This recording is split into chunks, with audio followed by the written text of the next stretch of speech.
How does cloud as a service work? Organizations subscribe to cloud services, SaaS, IaaS, PaaS, and accounts are provisioned on the cloud provider's infrastructure to accommodate the organization's requested services.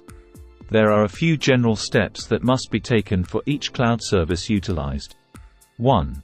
Ensure the necessary bandwidth is available. Although broadband is nearly ubiquitous and reasonably inexpensive, a cloud service that requires heavy I/O traffic may overwhelm an organization's existing broadband connectivity. Consider the amount of upload and download traffic to determine projected demand. 2. Determine required functionality. Embracing SaaS is as simple as clicking a mouse and entering a credit card number, but IaaS and PaaS require a deeper examination of exactly what cloud resources will be utilized and what, if any, on-premises workloads will be retained after a cloud migration.